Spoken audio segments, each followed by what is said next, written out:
Tudo bem, Vera? Chegando por imagens aqui no Jornal da Manhã. Bom dia para você. Bom dia, Tiago. Bom dia a todo mundo no estúdio, a todos que nos ouvem e nos assistem nesta manhã de quinta. Ô Vera, a decisão da primeira turma do STF de afastar o senador Aécio Neves do mandato e determinar o recolhimento noturno pode se transformar em um impasse. Vocês já falaram muito ontem no 13 e 1 sobre isso, porque o Senado está ameaçando descumprir esta determinação. Como é que esse nó será desatado, hein, Vera? Pois é, Tiago, na verdade é mais que uma ameaça. Já existe praticamente uma deliberação do Senado de não acatar o afastamento do senador Aécio Neves e votar, levar isso a plenário para ser votado. Seria uma votação de uma vez, tanto do afastamento quanto da determinação para que ele tenha um recolhimento noturno. Diz o Senado que não há previsão constitucional, e aliás o Joseval cantou essa bola de que isso ia acontecer ontem aí no Jornal da Manhã. Não há previsão constitucional nem para se afastar um senador do mandato e nem para o que eles estão chamando de um tipo de prisão. Eles estão comparando, como disse o Joseval, que poderia haver essa analogia, o recolhimento noturno a uma prisão domiciliar ou a prisão albergue.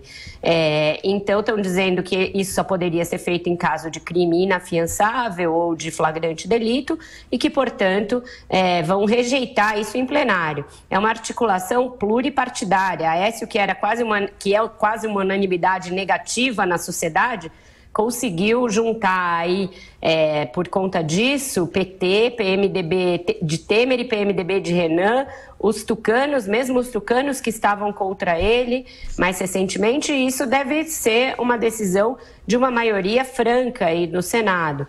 Aí resta saber o que fazer depois, e aí sim o impasse a que você se referiu, porque cabe muito pouco ao Supremo, uma vez que o Senado não acate a decisão. Para que vá ao plenário, por exemplo, teria de haver um recurso. Mas o que vai acontecer não é que a defesa do Aécio vai recorrer, é que simplesmente o Senado vai derrubar a decisão. Então, precisaria alguém recorrer, talvez o Ministério Público levar ao plenário. E para que fosse ao plenário num primeiro momento, era uma decisão que teria de ter cabido ao relator, ministro Marco Aurélio Mello. Mas ele resolveu decidir na primeira turma. Então, fica o Supremo meio amarrado, e vamos lembrar que não é a primeira vez que acontecem impasses desse tipo entre Senado e Supremo. Só num passado bem recente, houve aquele caso da busca e apreensão no apartamento da senadora Gleice Hoffmann, que aí foi autorizada por um juiz de primeira instância e o Senado recorreu, dizendo que tinha que ter sido uma decisão do Supremo. Depois houve o pedido de afastamento, a decisão de afastamento em liminar do ministro Marco Aurélio, do Renan Calheiros da presidência, que a mesa simplesmente descumpriu e depois recorreu. Primeiro descumpriu e depois recorreu. E aí eles fizeram lá um puxadinho para levar ao plenário e o Supremo deu uma consertada na crise institucional ao decidir que ele não deveria ser afastado. E mesmo recentemente, no primeiro afastamento do Aécio, o Eunício Oliveira, presidente do Senado, demorou mais de um mês para cumprir a decisão. Então, estão se avolumando aí os casos de impasse institucional entre o Judiciário e o Legislativo, num momento bastante importante da Lava Jato, pré-eleição, complexa a situação.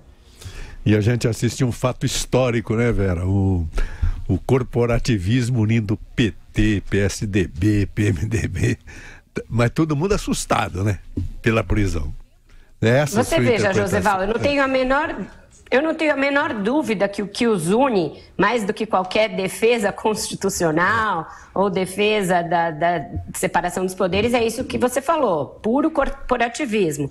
Afinal de contas, alguns dos principais articuladores dessa resistência à decisão do Senado estão eles próprios enrolados aí em investigações, são alvo de inquérito, de denúncia ou de processo. Porém, eu acho que o Supremo abriu um flanco desta vez, porque tomou uma decisão exótica. Se você olhar os votos dos ministros da primeira turma, tem votos ali bastante extrajurídicos, extra-constitucionais, quando, por exemplo, o ministro Luiz Fux disse que o Aécio poderia ter resolvido essa situação antes se tivesse ele próprio tido a grandeza de se afastar do mandato. Não me parece que isso seja papel ou voto de um ministro de uma corte constitucional. constitucional. Então, o Supremo, desta vez, abriu um flanco. É uma decisão exótica que está sendo questionada, e aí não só por políticos, como por vários juristas, ex-ministros do Supremo com os quais eu conversei, ministros das outras turmas que não entenderam nada do que aconteceu. Eu acho que no afã de dar uma resposta à sociedade, ao clamor da sociedade, os ministros do Supremo tomaram uma decisão que é, sim, questionável. A gente pode dizer... tem pessoas achando que é correta ou não, mas ela não é uma decisão pacífica no campo do direito. Então, abriu margem para que aí sim aflorasse esse corporativismo pluripartidário de partidos que estão vendo os seus próprios próceres na fila para acontecer alguma coisa. Mas ontem um ex-ministro do Supremo me dizia, e com razão, Vera, se começarem a se avolumar medidas desse tipo, em que o Supremo vai lá e afasta senador, manda prender senador, o que garante que no futuro não seja eleito, por exemplo, um presidente que resolva fechar o Congresso ou empastelar um mandato de um senador? Abre um precedente e em tempos de democracia isso não é nada bom.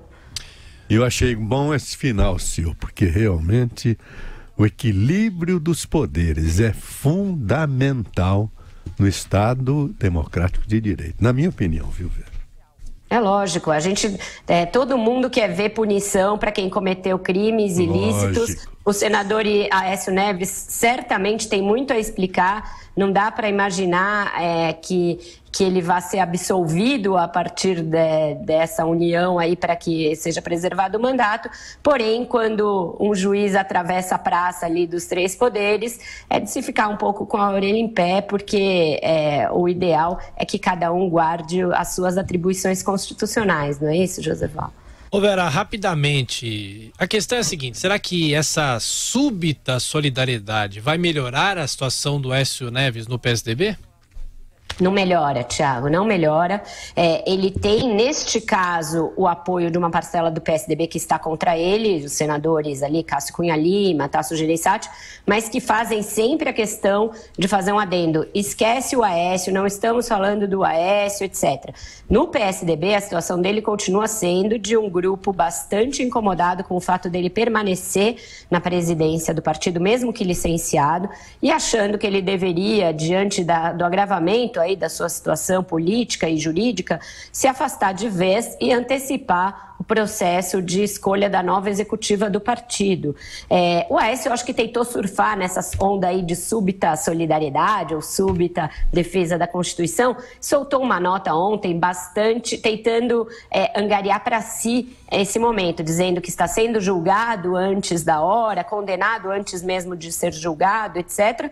Mas não é esse o tom que eu vejo. Quem sai contra a decisão do Supremo não está saindo em defesa do Aécio, e seria um erro para ele achar que vai melhorar a sua situação e vai conseguir dar a volta por cima com base nisso. Não vai.